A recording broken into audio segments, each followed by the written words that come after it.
bahaye bwakeye ndabaramutsa ndabaha n'ikaze mu kiganiro Mvura. Ikiganiro kibabwira byinshi ku bijanye n'amagara yacu. Reka nsubire ndabibutse yuko turi muri kwa kwezi kwa gitugutu, kwezi kwahariwe kuvuga kuri kanseri y'ibere. Ni ukwezi twahebeye mu kiganiro Mvura kuzokwama tugaruka ko ku bijanye na kanseri y'ibere.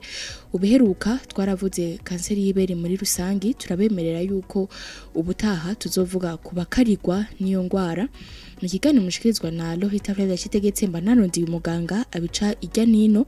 Kuri uno musi tuza kuba turi kumwe na Muganga Arlette Irankunda. Ego nawe nyene ni mw'ishirahamwe ya uzima bihaye kuzabara sensibiliza kujanye na kanseri y'ibere. Ndamuha ikaze mu kanyisasesha twinjira mu kidonido ry'ikiganiro cacu. Nkuko nayemeje kubabwira yuko ari kwa kwezi kwa gitugutu kwahariwe kanseri y'ibere, kuri no musi tugira tugaruke ahanini kubakarirwa cane niyo ngwara. Ariko imbere yuko tubishikako, reka atwibutse gatoya mbega kanseri y'ibere ni ingwara imeze gute, hama kugira ngo abatumvise ikiganiro uheruka bagende dutangura ikiganiro bafise ko ide nkeya, hama mwumve ibikurikira. Murakoze. Kanseri y'ibere ni ingwara y'ibere bwa mbere. Hariho utunyamubiri tuba turi mu ibere tugize ibere, dusanzwe dukoze ibere, usanga twagiye turakura uko bitategerezwa ko dukura, ugasanga harimo utugwaye twagiye turanduza utundi, gutyo ikagendera gwira mu mubiri. Iyo ngwara murumva ko ifata ibere, ntigisigura ko n'abagabo batarimo, n'abagabo n'abagore, ariko ikarera cyane gose abagore. Ku biharuro ishirahamwe rijejwe amagara y'abantu riduha, kubera ko ibere ry'umugore riba rinini gusumba ibere ry'umugabo. Murakoze. Yego. Abari kwatwumviriza barumvise gatoya kujanye na kanseri y'ibere. Reka rero twinjire mu kiganiro cacu cuno musi. Twavuze yuko tugira tuvuge abakarikwa n'ubwa ma facteur de risque ku bijanye na kanseri y'ibere. Mbega abakarikwa ni bande, bafise imyaka yahe, bitandukanye gute? Okay, murakoze. Abakarikwa rero na kanseri y'ibere ari byo twita ama facteur de risque ari ku migwi, twovuga ngo imigwi 3. Umugwi wa mbere ni ibintu umuntu adashobora guhindura, vya bindi uba ariko wakozwe ariko umeze ata kintu na kimwe ushobora guhinduramo, ariyo twita ama facteur non modifiable. Irya mbere na mbere ni igitsina gore. Umuntu wese afite igitsina gore, ibiharuro birerekana ko umugore umwe kuri 12 bagwara kanseri. Abagifise igitsina gore ni kuvuga ngo uruwa mbere akarigwa imbere y'umugabo. Ico ne cambere muri bimwe tudashobora guhindura. Ubwa kabiri hacakurikira imyaka. Imyaka umuntu mutoyi ntakarigwa cyo kumwe n'umuntu akuze. Umuntu akuze dushaka kuvuga ku myaka 50 kuduga. Abakiri bato ni kuvuga ngo munsi y'imyaka 50 ntigisigura ko batagwara, ariko sibo bakarigwa cane gose nk'abarenze imyaka 50. Urumva ko ufise imyaka irenza 50 uba uri muri wa mugwi uvuga ngo urakarigwa gusumba abandi. Muga ntuce wibaza ngo nabatoyi barimwo, ari navyo dusigaye tubona ubu tutahora tuba turindiriye twiteze cane gose. Hasigaye hariho abantu bato cane bashikirwa niyo ngwara kuva ku myaka 25, ugasanga 35 niyo bariko baragwara iyo kanseri. Undi mugwi ugira gatatu kuri iyo idahinduka hacakurikira kuba waragiye mu butinya nk'akare. Ibyo navyo ndisikura. Mu bisanzwe mu butinya nka dufise mu gihe c'umugore, aho tuvuga mu gihe c'umugore tugiharura kuva umunsi wa mbere agiye mu butinya gushika ku munsi w'imbere yuko aja mu wundi butinya. Ico gihe rero kigabuye mu migwi 2. Hariho imigwi ya mbere, umugwi wa mbere ari kuva ku munsi w'ubutinya gushika ku munsi twokwita ngo ovulation. Umugwi wa kabiri ukacohera kuva ku munsi wa ovulation gushika wa munsi w'imbere yo gusubira mu wundi butinya. Rero uwo mugwi wa mbere, iyo ico gice ca mbere cyo kuva ku mugwi wa mbere kuva ku munsi wa mbere w'ubutinya gushika imbere ya ovulation, niho hakora imbiza mubiri yitwa oestrogene. Iyo mbiza mubiri rero yitwa oestrogene yarerekanye ko iri mu kituma kanseri y'ibere gwira. ni naco kitutandukanya n'abagabo gituma twebwe dukarigwa gusumba abagabo. Iyo mbiza mubiri rero ku bantu bagiye mu butinyanka hakiri kare gusumba abandi, turavuga bagiye kuva ku myaka 8 gushika ku myaka 9, urumva uwo muntu iyo mbiza mubiri yayibaye ko igihe kinini gusumba abandi, gisigura ko uwo muntu afise amahirwe menshi yo kurwara kanseri gusumba abandi. Hanyuma rero ubugira kabiri ni wa wundi yagiye mu butinyanka kare akaca imbyara atevye, urumva aguma menopause, urumva aguma ari abyambiza mubiri ayiba kigihe kirekire gusumba abandi. Igira gatatu rero ni gutwara inda, kutabura twayinda. Murazi ko umuntu atwaye inda adasubira kubona iyo nkutse, iyo mbiza mubiri ntikora, kuko iyo mbiza mubiri akamaro kayo nakiki nako kugenda kubwira imbuto, iyo twita imbuto y'umugore ngo harageze kukora, igakora imbuto y'umugore hanyuma ikarindira yuko ihura n'imbuto y'umugabo kugira ngo umwana abeho. Mu gihe rero ivyo bitabaye niho hacakurikira ico gice ca kabiri, gice umuntu acabona ubutinyanka. Mugabo mu gihe rero umuntu yatwaye inda, ni kuvuga ngo iyo mbiza mubiri ntisubira gukora amezi 9 yose, inda ya mbere, inda ya kabiri canke n'izindi zikurikira. Urumva ko umuntu atigeze atwara inda, iyo mbiza mubiri iguma ikora gusumba watwaye inda. Urumva n'uyo afise amahirwe, amahirwe mabi yo kurwara kanseri y'ibere. Igira gatatu rero nukonsa umuntu atonkeje. Iyo umuntu yonkeje hariho imbiza mubiri yitwa prolactine cikora, ari ikora amaberebere. Iyo prolactine rero irafise ukungene ihagarika oestrogene, ni naho wumva ngo umuntu aronsa ngo ntaja mu butinyanka. Urumva konsa si ntibishikira bose, ariko hari abo bishika. Iyo prolactine ikabloka igahagarika imbiza mubiri yindi yitwa oestrogene, gisigura ngo uwo muntu ntaba expose, ntabona cane gose iyo mbiza mubiri hari igihe usanga itabiri kirakora. Urumva umuntu atigeze yonsa agira amahirwe mabi gusumba abandi. Ibyo byose rero bigaruka kuri yambiza mubiri cakindi twita hose hamwe ubutinyanka. Wabonye wagiye mu butinyanka kare, waciye imbyara atevye, ubutigeze yonsa n'utigeze agira inda. Urumva ko ivyonye navyo nibiri mu bintu, urumva ivyo nta nivyo dushobora guhindura, ni ibintu bikubako gutyo mu buzima bwawe. Ico ni kigira gatatu. Hama ikindi ni abantu bafata imiti ikabura iyo mbiza mubiri.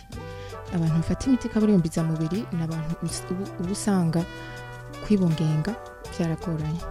Barabaha iyo mbiza mubiri ikabura, kuko mumvise ko ikabura imbuto y'umugore.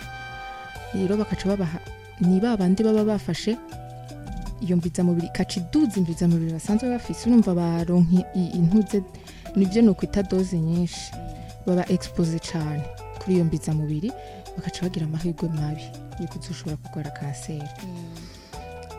Ibyo ni umugo wa mbere wa bya bindi tudashobora guhindura. Haca haza rero umugo wa kabiri wa bimwe dushobora guhindura. Haratangura icyo twita surpoids mu Kirundi, ibiro byinshi.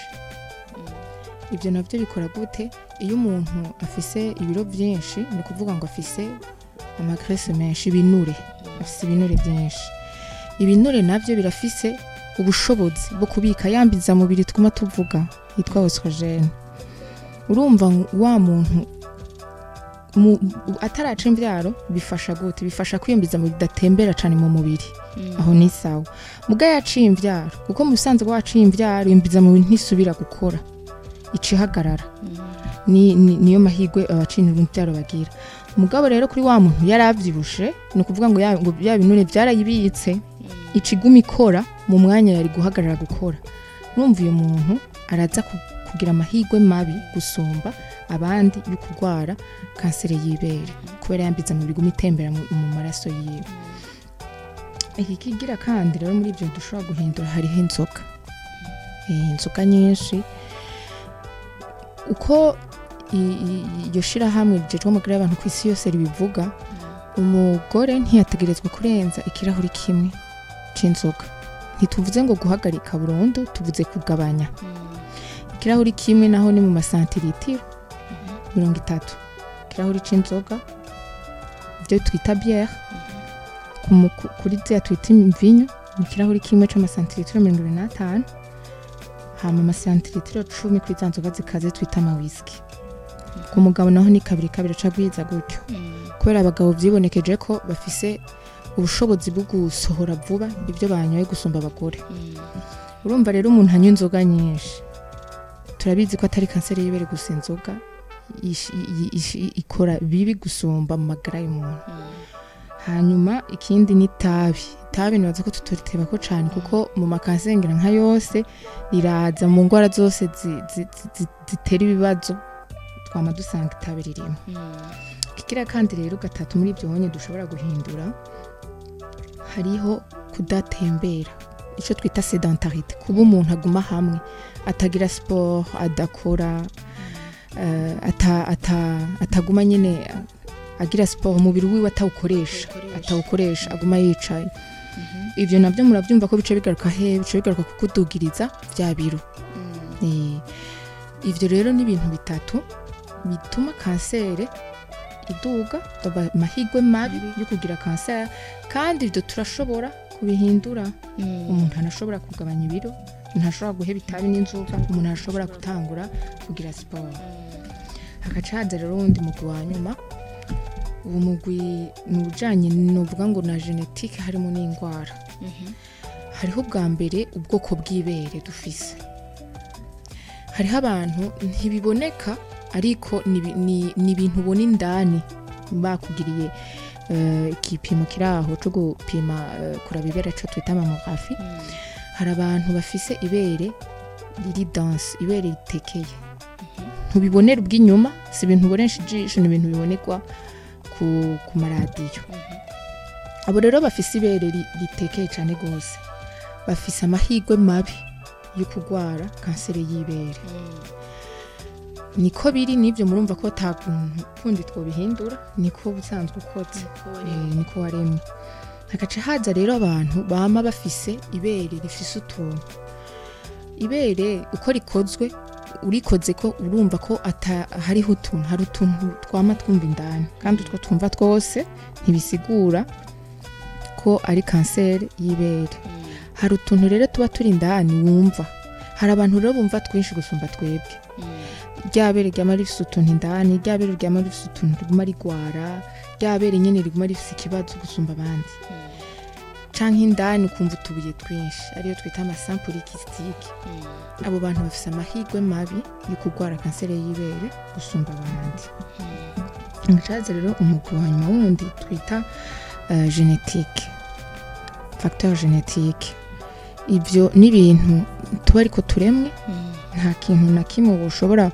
guhindura muri ivyo ni kuremwe ni kw'Imana yakuremye kanseri y'ibere irerekana ko ku bice byinshi by'abagwara kanseri y'ibere ibihari mu muryango ni ukuvugana amaraso duhanahana mu maraso yacu rero hashobora gutemberamo ico twokwita iyo gene twokwita sinzi ngene novuga mu kirundi iyo gene no isigura ni ikintu kiba kigize umubiri w'umuntu ico rero hari abayifise mu muryango umuntu yafise nka umaze kubona ati mu muryango iwacu turafise abantu bakunda kurwara kanseri y'ibere ugasanga afise nk'umuvyeyi umuntu afise umuvyeyi naho yoba papa wiwe naho mama mawe ko mwumvise ko tuvuga ko igwara abantu bose mama papa donc ugasanga yarafise ibere canke umutantine wawe canke umuntu wari wese ubona ngaha mu muryango hafi afise kanseri y'ibere abayigize bose ntigisigura ko bari bafise iyo gene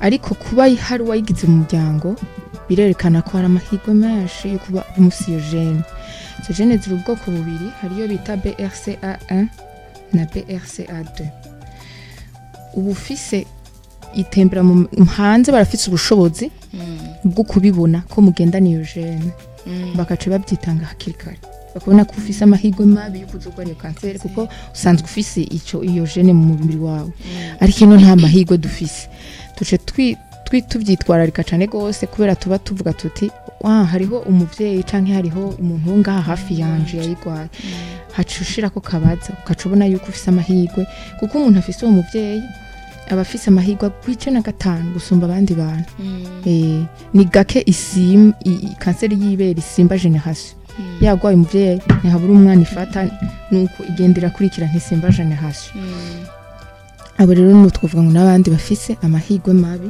yo kurwara kanseri y'ibere hariho rero ubwa nyuma abantu bagendana kanseri cancer de l'ovaire ni kanseri ovaire ni ahabikwa imbuto z'umugore urumva habikwa imbuto z'umugore uwagize kanseri yaho habikwa imbuto z'umugore arashobora kugira kanseri y'ibere kuko gene ni imwe iyo gene itera iyo kanseri y'ahabikwa imbuto z'umugore niyo gene itera iyo kanseri y'ibere urumva kuba ufise umuntu mu muryango yo yaragize kanseri imwe muri izo zibiri gisigura ko ashobora kuba agendana ya gene ishobora kugutuma ugira kanseri y'ibere bikazoza iyo rero ni imigwi 9 ni imigwi 3 ifise 3 bishobora novuga ngo ni amafacteur de risque nivyo bituma mahirwe mabi nimba ariko novuga ariko ntibisigura ko umuntu adafise nimwe muri izi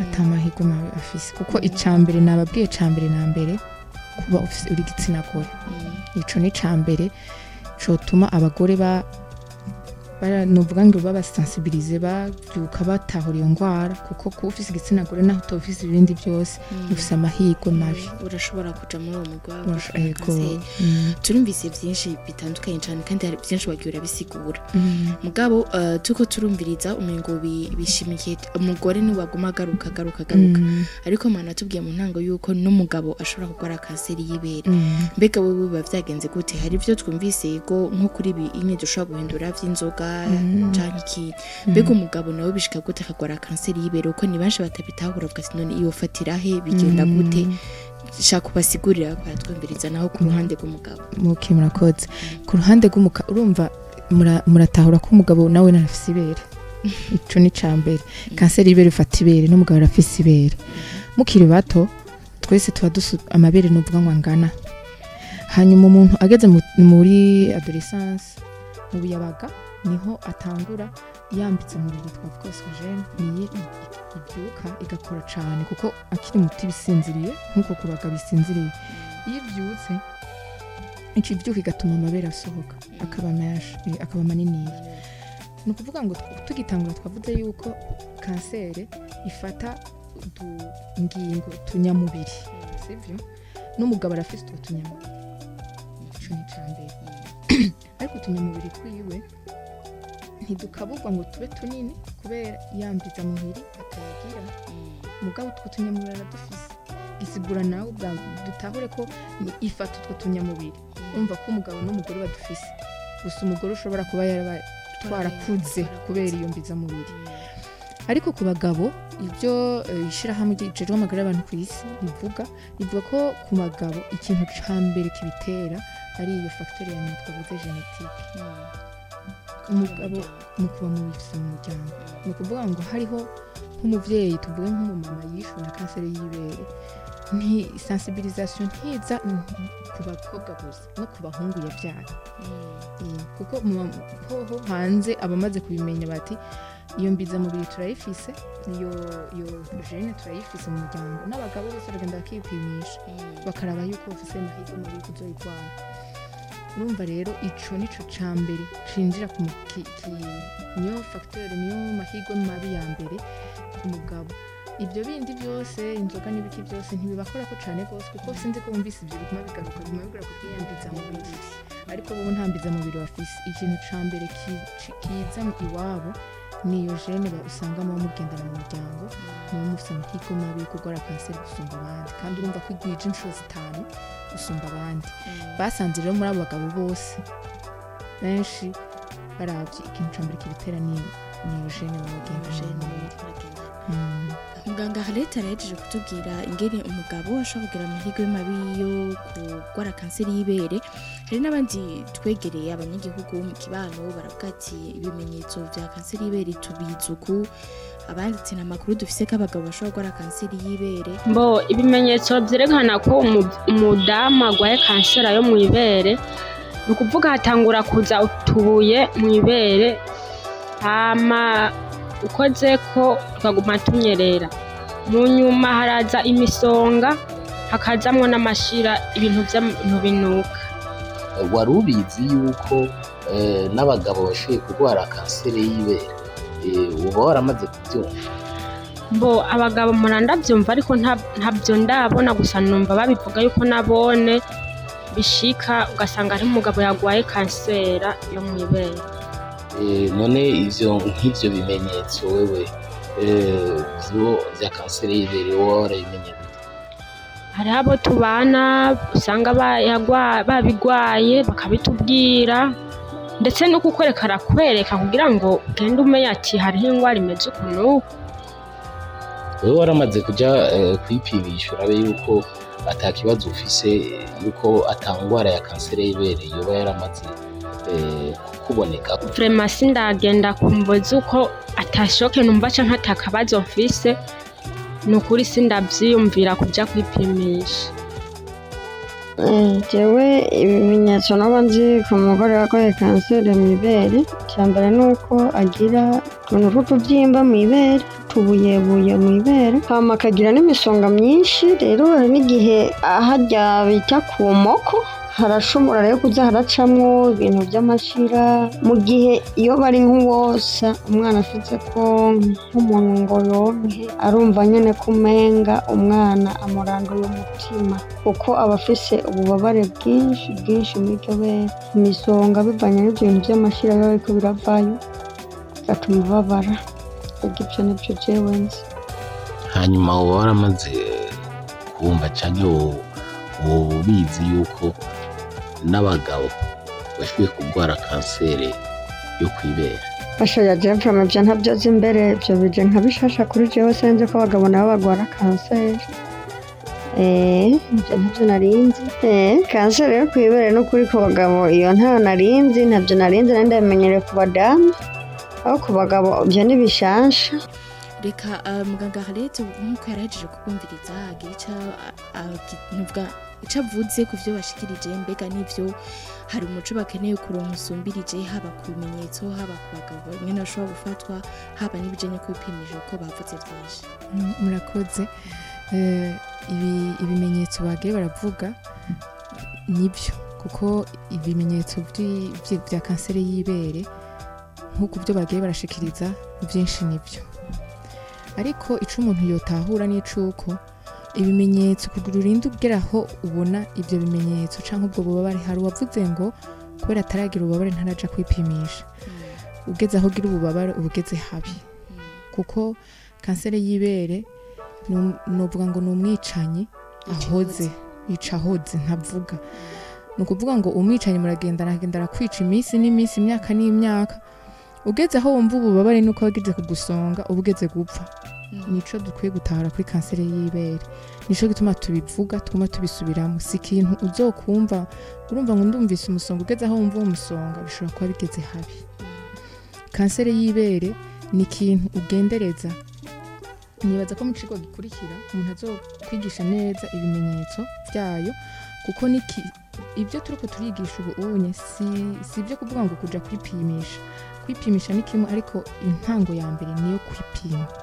Ni kwipima wewe, kuko uja kwipimisha mu gihe wumvise ikintu urumva ni kwipima wewe. Kandi tugatahura ko abantu batoyi turakunda kwibaza ngo kanseri zishikira abantu bakuze, nico gituma tuguma twicaye twibaza ngo ni ivy'abandi. Ariko kanseri y'ibere ni ikintu kizwi. Abapima ngaha anye kuri ca kigo kijeje gupima amakanseri bagira amabiopsi citwa Japat, baravuga ko mu makanseri nta biharuro bizwi, mugabo igice c'amakanseri bapima mu gice umva nimba bapima 100,500 zisa kuba ari kanseri y'ibere. Murumva ko ari ikintu gihari, nubwo tutarabona iyo haruro, nubwo tutabivuga cane, ni ikintu gihari kandi cica cane umugore. Umugabo rero aragwara kanseri, hariho abo numvise batari babizi. Umugabo aragwara kanseri tubitahure, kandi ntibisigura ko nabo ego amahirwe yabo ni make. Umugabo umwe ku 1,000 ni bake, ariko bariho baranagwara kandi ntavyo bamenya. Umugabo rero navuze ko ikintu ca mbere ari cuko yo kanseri ibiri mu muryango. umugabo wese we karatwumviriza hazi yuko hariho umuntu mu muryango iwabo basangiye amaraso ari hafi iyo baragwaye kanseri y'ibere canke kanseri yaho hantu habitse imbuto z'umugore yumve yuko ategerezwa kuvyitwararika igihe cose. Ibimenyetso by'umugabo biragoye kumenya kuko we ntafise ibere ntirisohoka nk'uko twebwe risohoka. Ni naco gituma kenshi bo biyo bayigize irabatwara cane iyo bagezeho bayigira kuko ntuyimenya bibera indani. Mugabo urumva navyo ne birahari ibimenyetso by'umugabo bisa n'ivy'umugore bisa co kimwe uko nyene bagiye baravuga ngo ivyo babona ku muko ivyo byose ubuvyimba ivyo byose n'ibimenyetso bihari tuzobica irya nino tubivuge byose uko bimeze kuko birashika 12 umugore ashobora kumenya n'umugabo ashobora kumenya kugira ngo abonye kimwe muri ivyo ace yirukira kwa muganga. Bavuze n'ikintu ngo cyo kwipima ngo yuko bataja kwa muganga nashaka kugaruka babwira mbega kanseri y'ibere ntaka uje kwipimisha kwa muganga. Oya murakoze kanseri y'ibere uja kwipimisha kwa muganga kubera ko wumvise hari ikitameze neza. Ndabisigura aho ni ku bantu bafise imyaka iri munsi ya 50 kuko uko bivugwa umuntu wese akwiza imyaka guhera kuri 45 gushika canke 50 kuduga yategerezwa ku mwaka kuja kugirisha iyo radio y'ibere twita mammography kugira barabe nturinda kuba wumvise ikintu kuko kwije iyo myaka ugenda witwaye kwa muganga wewe nyene kugirishwa iyo mammography. Ariko ku bantu bakiri batoya bisaba yuko wiyumviriza rimwe ku kwezi ugatora itariki yo kuzuriyumviriza wumvise kuko ni nka kujya umubiri uwuzi uravuga utaha inyuma y'ugutwi ndafise inkovu iyi kintu kije nticahuraho akagaherekaje ntikahora uribona ko hari ikintu kije kitahuraho. Nico gituma bisaba ko wiyumviriza wewe mbere yo kushika kwa muganga kuko ushobora no kumva ikintu muganga ntacumve akibaza ngo ni gisanzwe mugabo urabitswe atari gisanzwe kubera wahora wiyumviriza ico kintu ni gishasha kwibere ryawe. Niho rero binadufasha abantu benshi bashoboye kanseri y'ibere ni kanseri kiranibaza ko mubizi cyane iri mu kanseri ya mbere dufise amahirwe yo gukira kandi uyimenyekarira kira neza cyane. Nico gituma dukwiye kuvyitwararika tukipima imisi yose ukipima ukiyumviriza ukaraba yuko atakintu gishasha wumva kwibereye ryawe uhejeje kumva ko hariho gishasha iruka kwa muganga. Hama uwo mugore nawe afikwiza imyaka 50 genda ugirishe radio y'ibere kugira ngo urabe amagara ya ku mwaka ukurikire urabe amagara yawe. Mbega no ku mugabo vyo byiza ko yipima nawe ukwipima gute kujya kwa bakenyezi ko hari ibintu byinshi batweritse nyine dushobora kwipima ubwo nyene rimwe mu kwezi surtout iki hariho n'ikiringo mbega ku mugabo naho gute. Ku mugabo kwipima biragoye cyane kuko ntavuga ngo agomba bimviriza ibere kuko ntirisohoka ariko nkujya babigishije kwipima kuko nko ku mugore murabizi ko ntuhera kumviriza ibere gusa urahera no mukwaha ukumviriza mukwaha no kuvuga ngo mukwaha urashobora kumva ikintu kitameze neza. Numva no ku mugabo nukuzari nivyo nta bera afise rininiya wanashima biba neza kuko hageze igisogo ko mugabo ikigoye nuko amakanseri y'ibere ari ubwoko bwinshi hari ayo makanseri ufyonda nkuko babivuze ukabona amashira ukabona amazi ukabona amaraso numva nkiyo sikintu uzobona ngo nikivyimba ni ibimenyetso uzobona. Hari ibindi bizogutwara bizokwega umubiri ugacika ukagira ikibiri kikigaragambye kimeze ukuntu. Hari ibindi ibere bizogwara rigashwa nk'ubwaye igihute n'ubwoko bwinshi bw'ibimenyetso ushobora kugira. Rero ku mugabo ntiyiyumviriza mu bikunde ariko agerageza kumviriza aho guhera mu kwaha canke akaraba inyuma fata kintu cahindutse gihari kuko wowe ntazokora ko ngo yumvirize ntaca afise akora ko yumvirize. Yego imbere yuko rero turangiza kino kiganiro cacu abatwumvirije no mutware ko turaganira ku facteur de risque ababangamirwa cyane nka muganga impanuro basigarana iki kuri bino vyose twize. Murakoze nkuko mwavyumvise twabigabuye mu migwi 3 hari ibyo tudashobora guhindura ayo mafacteur no modifiable ari imyaka ari uko ko waragiye mu butinya nk'akare kubona utigeze utwarinda utonkeje canke waciye imvyaro tevye hari n'ibyo byo kuba waragiye ku miti kugira ngo ugufashe gusama canke imiti waragiye ko ikabura iyo mbiza mubiri twita ostrogene ibyo nta kundi n'umubiri niko umuntu akozwe ariko hari ibindi shaka guhagararako ibiro kugabanya inzoga n'itabi no kugerageza kugira siporo ivyo ni ibintu niyo uri kurumva abantu bagwaye kanseri baca barashigize amahirwe yo kubikorera yo kuyikira nivyo bintu usanga banagendera ko nabone bavuga ngo ubu dusigaye turabyo dufungura turagira siporo turagerageza kugwanya bya bindi bigwanika ico twosigarana nuko hari ivyo tudashobora kugwanya ivyo tudashobora guhindura ivyo byuko mu muryango muba mufise iyo gene nta kundi ibyo onye ntidushobora kubihindura ariko ibyo dushobora guhindura tubifate nk'ama inzoga n'itabi ibiro kutagira siporo tubihagarare ko tubihindure dutangure twitaho amagara yacu kuko ibyo si kanseri y'ibere gusa murazi na n'indwara z'umutima arizo tuta hypertension indwara y'isukari ibyo bintu byose biguma bigaruka mu ndwara nka zose abantu usanga turwara tugerageze rero ngo ibyo bintu tubigabanye kugira ngo twihe amahirwe menshi kutagora kanseri y'ibere canke n'izindi ndwara zoba zifatiye kuri ibyo kanseri y'ibere kandi ati ni indwara ikira itobekare ego kanseri y'ibere ni indwara ikira cane ibiharuro birerekana ko 99% kwijana bayimenye ikiri kuri stade ya mbere kuko ifise amastade ane kiri kuri stade ya mbere barakira murakoze cyane yego murakoze nawe reka dushimire muganga Arlette kuri kino kiganiro ciza aduhaye mwumvise ingene yabisiguye na cyane cyane mu migwi ngira umwe wese aca yumva hari canke arumva mugenzi wa hari kugira ngo amuhimirize tubandanye tugwanya kanseri ifatira mu ibere kwera ukutamenya reka tuhane isanga mu kiganiro gikurikira turashobora kubazanira ubushinga ntahe yakize canke afise ubugwayi nyene yabibonye canke tukababwira ibimenyetso tukabihagarara ko nkuko yavuze yuko ni ibimenyetso byinshi cyane bigera kuri 12 kimwe akagisigura kugira mushobore kubitahura bari kumwe rero na Lofita Fabia citegetse kuri micro duhana isango no kiganiro gikurikira Kazoza FM, be your own boss.